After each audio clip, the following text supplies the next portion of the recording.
Hello, xin chào các bạn quay trở lại với kênh của Rocket 2P nha. Và có khá là nhiều bạn đặt câu hỏi cho mình, đó là làm thế nào để bui những cái bộ đồ cho kỵ bộ cung cho nó thật là chính xác. Thì sẽ thế nào, nếu mình nói với các bạn là thực ra cái công việc này nó đơn giản hơn các bạn nghĩ rất là nhiều. Và chúng ta sẽ cùng tìm hiểu về những cái set đồ tốt nhất cho kỵ bộ cung trong năm 2022 dành cho những bạn từ lúc mới chơi cho tới lúc end game nha. Thì nhìn chung trong tựa game Royal Kingdom ấy thì các bạn sẽ lên trang bị dựa trên cái yếu tố cơ bản, đó là chỉ số tấn công sẽ là cái chỉ số mà được ít người quan tâm và lựa chọn nhất nha các bạn. Mà thay vào đó thì người ta sẽ tập trung vào cái chỉ số phòng thủ cũng như là cái chỉ số máu của những cái đơn vị quân nhiều hơn là chỉ số tấn công. Thì mình nói như vậy không có nghĩa là không có ai sử dụng đồ cộng tấn công nha mọi người, mà đại đa số người chơi sẽ tập trung vào chỉ số phòng thủ và chỉ số máu nhiều hơn chỉ số tấn công. Thì lý do tại vì sao ấy mà cái điều này lại xảy ra, thì điều này nó tới từ cái việc ấy, đó là đa số những cái công nghệ ở trong game, mình có thể sẽ cho các bạn xem cái học viện của mình đi. Các bạn có thể tự xem học viện các bạn cũng được. Các bạn sẽ nhận ra đó là tất cả những loại quân các bạn đều có những công nghệ tăng phòng thủ riêng và tăng tấn công riêng. Trong khi đó thì lại không có công nghệ tăng máu nha mọi người. Các bạn sẽ có công nghệ tăng máu ở những cái điểm ví dụ quân đoàn y tế này, sức khỏe cũng 25%. Và trước này các bạn có điểm thảo dược tiếp tục tăng sức khỏe 15%. Tuy nhiên nếu mà nhìn tổng thể lại thì đa số vẫn là tăng phòng thủ và tăng tấn công. Đặc biệt đó là đối với những đơn vị lính ấy, các bạn có thêm cái chỉ số phòng thủ và tấn công riêng biệt nữa. Điều này khiến cho chỉ số phòng thủ và tấn công ấy nó được cộng nhiều hơn rất là nhiều so với chỉ số máu. Tương tự ấy, ở trong cái công nghệ của liên minh cũng vậy. Trong công nghệ liên minh thì các bạn cũng chỉ có cộng tấn công và cộng thủ cho các loại quân mà thôi, chứ hoàn toàn không có cộng máu. Và khi mà các bạn đứng trên lãnh thổ liên minh ấy, các bạn lại tiếp tục được tăng chỉ số tấn công nữa. Thành ra trong ba cái loại chỉ số là công, thủ, máu thì cái chỉ số tấn công là luôn có dấu hiệu được cộng nhiều nhất, sau đó đến chỉ số phòng thủ và cuối cùng là chỉ số máu nha mọi người. Và chính như vậy nên người ta muốn build một cái set trang bị ấy để cân bằng ba cái chỉ số này, thì dù sao nó sẽ có lợi hơn là việc các bạn tập trung vào một cái chỉ số mà vốn dĩ nó đã rất là cao rồi. Thì đi từ cái lý thuyết cơ bản về ba cái chỉ số như vậy ở trong tựa game Royal Kingdom ấy, các bạn cũng nhận ra đó là chỉ số máu nó sẽ luôn là chỉ số quý nhất. Chính vì vậy những cái skin nhà huyền thoại mà cộng máu, những cái skin nhà tím cộng máu thì luôn được ưu tiên sử dụng nhiều hơn so với hai chỉ số còn lại nha. Còn về hệ thống trang bị trong game Royal Kingdom thì các bạn sẽ có rất là nhiều trang bị cho mọi người, và chia theo cái màu từ là màu trắng này tới xanh lá, xanh lam, tím và cam. Còn đương nhiên là đồ cam ấy là cái đồ có giá trị nhất rồi. Ở đây thì các bạn có thể ấn vào chữ Y để các bạn xem.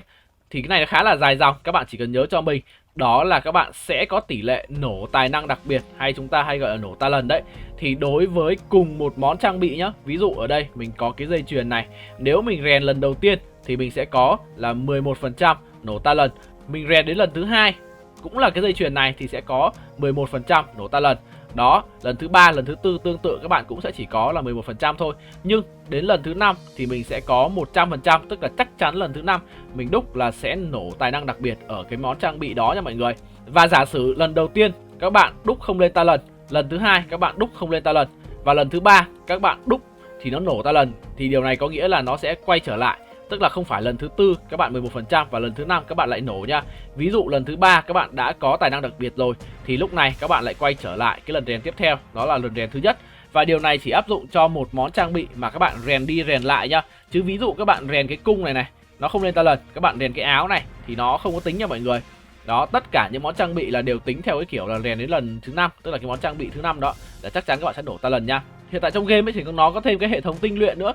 Thì đối với hệ thống tinh luyện này nó cũng giống như với cái hệ thống rèn thôi, chỉ khác là ở đây các bạn sẽ đổi sang cái điểm tinh luyện. Và đối với món đồ cam thì các bạn sẽ chỉ mất số lượng vật liệu là bằng 50% so với việc các bạn đúc một món mới. Còn đối với đồ tím và đồ xanh lam, xanh lá, đồ trắng thì các bạn sẽ không có mất vật liệu mà các bạn chỉ mất vàng với mảnh bản vẽ. Thì đối với tinh luyện như thế này các bạn sẽ có tỷ lệ, ví dụ ở đây chúng ta có 29% cộng 25 điểm này, 30% cộng 50 điểm, 30% cộng 75 điểm và chỉ có 11%, tức là cũng rất là thấp nha mọi người, để có thể nổ tinh luyện ngay ở phát đầu tiên. Và cứ mỗi khi các bạn lên một cái mức tinh luyện nhất định ấy thì cái tỷ lệ này nó sẽ thay đổi nha. Nên là đúc tinh luyện cũng khá là chua. Tuy nhiên thì tinh luyện sẽ thích hợp cho những người mà đã có từ khoảng 2 đến 3 set trang bị cam trở lên nha mọi người. Và sau đây chúng ta sẽ đi tìm hiểu về một số cái set trang bị mà tốt nhất cho 3 loại quân nha các bạn. Mình sẽ bắt đầu với set đồ cho bộ binh trước, bởi vì dù sao thì bộ binh cũng là cái đơn vị mà được nhiều người chơi lựa chọn nhất cho mọi người. Đó, Đối với bộ binh ấy, mình nghĩ là set đồ cơ bản tốt nhất các bạn cứ mặc cho mình cái set lộng gió là ok. Nó bao gồm cái mũ, cái áo, cái găng tay và cái giày lộng gió nha mọi người. Đó, đây là 4 set cơ bản dành cho người chơi bộ binh. Đối với vũ khí ở đây thì thực ra ấy, các bạn có thể khởi đầu với cái thanh đao phước lành cũng ok. Nhưng mà mình nghĩ rằng hiện tại cái mảnh bản vẽ lam ấy các bạn kiếm rất là dễ, nên là các bạn không tội gì mà phải sử dụng cái vũ khí lam làm gì. Các bạn lên hẳn cái khiên của người giữ cửa này, nó cộng máu nhiều hơn rất là nhiều. Còn đối với cái quần của set bộ binh ở cái set cơ bản này, nếu mà các bạn sử dụng set xanh lam ấy, thì ở cái quần các bạn sẽ chỉ có cái ống quần lính gác này mà thôi. Đó, thì đây là cái set bộ cơ bản nhất cho những bạn mới chơi.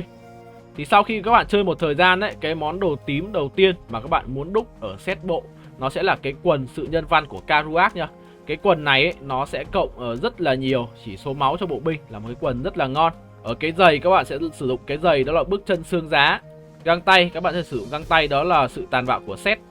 Đó, cái áo ở đây các bạn sẽ sử dụng cái linh hồn của Queen.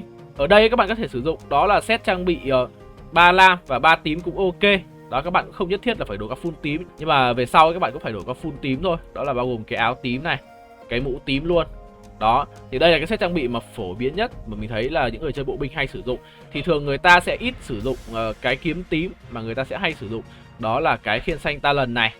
Còn đối với đồ cam ấy, thì ở đây chúng ta sẽ có full set cam của bộ binh nha. Thì đây là cái lựa chọn đầu tiên mà rất nhiều người lựa chọn nha mọi người. Đó là bộ đế chế vĩnh cửu. Thực ra thì cái cách lên đồ full bộ như thế này mình thấy là rất thích hợp cho những bạn mà mới chơi. Đó, các bạn mới chơi game ở giai đoạn K2, K3 thì nó sẽ ok nha. Nó không có cái vấn đề gì mà các bạn phải lăn tăn cả. Thì lý do ấy mà các set đồ full bộ ấy nó lại ít được ưa chuộng ấy, lý do bởi vì ở đây các bạn có thể thấy là cộng tấn công bộ binh rất là cao, lên tới là 47% và phòng thủ bộ binh 29%. Nên là cái set đồ này thì được nhiều người có vẻ là hơi kén một chút, họ sẽ không lên. Mà chúng ta sẽ có hai cái sự thay đổi phổ biến nhất, đó là nằm ở cái áo. Các bạn sẽ mặc cái áo choàng hy vọng, và cái quần thì các bạn sẽ mặc đó là cái quần đêm vĩnh cửu. Thì ngay lập tức chỉ số đã thay đổi rất là nhiều, từ cộng công sang cộng thủ. Và đây là cái set đồ bộ binh có thể nói là phổ biến và cây nhà lá vườn nhất cho những bạn mới chơi game. Khi các bạn bước qua map chinh phạt ấy, thì các bạn sẽ có thêm hai cái lựa chọn để thay đổi nữa. Đó chính là cái vũ khí thì các bạn sẽ đúc cái búa nhật nguyệt, và cái nón thì các bạn sẽ đúc cái mũ giáp của kẻ chinh phạt. Đó, thì đối với cái việc đúc đồ như thế này ấy, thì nó sẽ mất đi cái hiệu ứng tăng tốc độ chạy của set bộ binh. Nhưng mà thực ra thì khi các bạn đánh nhau hoặc các bạn rally đồn trú ấy, thì cái tăng tốc độ chạy nó cũng không quá là cần thiết. Thì đây là một set đồ bộ mình thấy là được nhiều anh em lựa chọn. Set đồ này thì sẽ rất là tốn kém nguyên liệu nha anh em, bởi vì nó sẽ bao gồm cái vũ khí và cái mũ của KVK, nó sẽ khá là tốn vật liệu. Đối với set đồ của kỵ binh, đó thì các bạn tiếp tục sử dụng cái set cơ bản là set lộng gió thôi nha mọi người, bao gồm 4 món của set lộng gió, cái giày. Đó, đối với kỵ binh ấy thì các bạn được cái vũ khí, các bạn có thể sử dụng cái vũ khí xanh lá kết hợp với cái quần xanh lá. Thì đây sẽ là cái set đồ cơ bản cho các bạn chơi kỵ binh giai đoạn đầu. Thì sau khi các bạn đã có cái set đồ như thế này để đánh rồi, và các bạn bắt đầu có điều kiện để lên tím, thì set tím kỵ binh là một cái set tím rất là ngon anh em. Các bạn sẽ sử dụng cái quần đấu sĩ sức mạnh kỵ binh này. Giày các bạn tiếp tục sử dụng cái giày đó là tay đua chân mây. Găng tay sử dụng cái găng tay sự đau đớn của set. Đấy, găng tay rất là ngon nha. Hai chỉ số của găng tay này đều cộng cho kỵ cả. Cái áo thì các bạn sử dụng cái áo phòng thủ kỵ binh. Vũ khí của set kỵ cũng ngon khi mà nó lại cộng 13% chỉ số phòng thủ kỵ. Và cái nón thì các bạn sử dụng cái nón đó là sự u buồn của vực thẳm. Thì đây là set full tím cho kỵ binh, rất là tốt, rất là ngon nha anh em. Còn khi mà các bạn quyết định đúc set cam kỵ thì lựa chọn full set cam kỵ cũng là một cái lựa chọn rất là tốt mọi người. Full set cam kỵ mình thấy là một lựa chọn không có gì mà phải lan tan cả. Đây là một cái lựa chọn rất là tốt, kể cả các bạn mới chơi đó hay là các bạn đã chơi lên map chinh phạt, thì cái việc các bạn đúc full set kỵ nó vẫn rất là tốt nha. Nếu như mà set bộ thường người ta chỉ sử dụng 2 món bộ thôi, thì khi các bạn qua map chinh phạt các bạn sẽ muốn đổi cái vũ khí của set kỵ nó sang, đó là cái vũ khí KVK, và cái nón thì sang cái nón khan cũng của set KVK luôn. Thì đây là cái set kỵ mình thấy là phổ biến và được nhiều người ưa chuộng nhất nha. Nó vẫn có chỉ số tấn công rất là cao. Đó, tuy nhiên thì bù lại đây là set kỵ mình thấy là đa số anh em tin dùng nhất. Bởi vì ở cái việc các bạn sử dụng 4 món của set kỵ binh ấy, các bạn sẽ được cộng thiệt hại phản công 3%. Rất là tốt cho anh em. Một lựa chọn nữa ấy, mà cũng rất phổ biến đối với những người chơi kỵ binh, đó là họ sẽ quyết định thay cái găng tay của set địa ngục sang cái găng tay sự kiểm soát của Nava, và thay cái quần của set địa ngục để lấy cái quần cho tàn bình minh. Đó, thì đây là cái sự thay đổi rất là phổ biến ở cái giai đoạn K2, K3 và thậm chí kể cả map chinh phạt. Thì đây là set kỵ cộng rất là nhiều máu nha, các bạn có thể thấy là cộng tới 41,5 chỉ số máu. Và khi qua map chinh phạt ấy, thì họ có thể tiếp tục thay đổi, đó là cái vũ khí thì sang cái vũ khí của KVK, và cái nón thì sang cái nón của KVK luôn. Thì đây là set kỵ mà cũng được rất nhiều anh em tin dùng. Tuy nhiên thì đối với mình ấy, các bạn nên sử dụng 4 món kỵ từ cái set địa ngục, nó vẫn là tốt hơn. Tức là nếu mà các bạn đã sử dụng cái găng tay và cái quần này thì các bạn không nhất thiết là phải dùng cái vũ khí KVK và cái nón Khan làm gì. Chúng ta cứ giữ 4 món của set kỵ. Mình thấy là cái chỉ số cộng thêm khi các bạn mặc 4 món nó cũng rất là tốt, khi mà các bạn sẽ được thêm cái thiệt hại phản công 3%. Đối với cung thủ ấy thì cái set đồ tân thủ của cung thủ nó khá là cùi bắp mọi người. Tuy nhiên thì đổi lại cái set tím của cung nó sẽ ngon hơn rất là nhiều. Thì đây là cái set đồ cơ bản cho cung nha. Cung thì lúc các bạn mới chơi ấy, các bạn sẽ có được cái quần và cái áo là hai cái món tốt nhất. Còn set cung thì nhìn chung mình thấy cũng khá là cùi bắp anh em ạ. Cái vũ khí của cung xanh lam nó cũng ngon. Đây là set cung cho các bạn sử dụng ở giai đoạn đầu game. Còn đối với set tím cung thì set tím cung là một trong những set mình có thể nói là ngon nhất mọi người. Ngon hơn cả bộ và kỵ luôn. Set cung thì các bạn sẽ có full một set hồi sinh nha. Đó, các bạn sử dụng cái giày bước chân lửa này, mũ hồi sinh và tay hồi sinh. Thì đây là cái set cung tím cho các bạn chơi. Đối với mình thì cái set cung tím này khi các bạn lên talent đánh vẫn rất tốt ở mắt chinh phạt, chỉ số cộng rất là ổn, cân bằng giữa chỉ số thủ và chỉ số máu và chỉ số công. Ngoài ra các bạn còn được kích thêm hai cái dòng, đó là dòng tấn công đội quân và phòng thủ đội quân khi mặc đủ cái set hồi sinh nữa. Còn riêng đối với set cam cung nhá, riêng đối với set cam cung thì cái set giáp tay hàm rồng là một cái set cực kỳ tuyệt vời để các bạn mặc full bộ. Đó, có vẻ như là cung thì càng về sau là càng được ưu ái nhiều hơn, khi mà đồ đạc cũng là tướng tá ở cái giai đoạn chinh phạt của cung cũng rất là tốt. Chúng ta tiếp tục sử dụng ở đây, đó là cái mũ bảo hiểm hàm rồng. Và cái vũ khí các bạn sẽ sử dụng hơi thở hàm rồng. Đây là cái set cung cam mà đa số anh em nên sử dụng cái set này. Ngon, bổ, rẻ và mặc full set các bạn được kích rất là nhiều chỉ số luôn. Đặc biệt đó là cái dòng thiệt hại kỹ năng 3% và sức mạnh cung thủ cộng ở đây thêm 5% nữa. Thì tương tự như là set bộ và set kỵ thôi, các bạn hoàn toàn có thể lựa chọn đó thay cái vũ khí sang cái vũ khí KVK.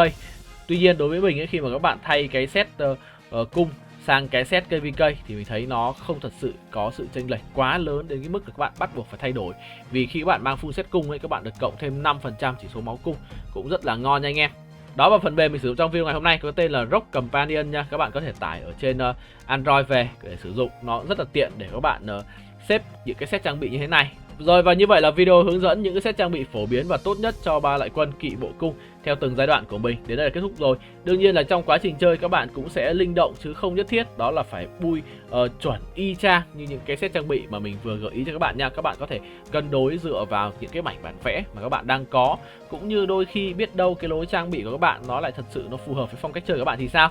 Còn những cái set trang bị mà mình vừa nêu cho các bạn đó là những set trang bị mà được đại đa số người chơi Rise of Kingdom lựa chọn và sử dụng trên những đạo quân của họ. Và theo các bạn, những set trang bị mà mình vừa gợi ý ấy, các bạn có chỉnh sửa gì không thì các bạn có thể bình luận ở phía bên dưới nha.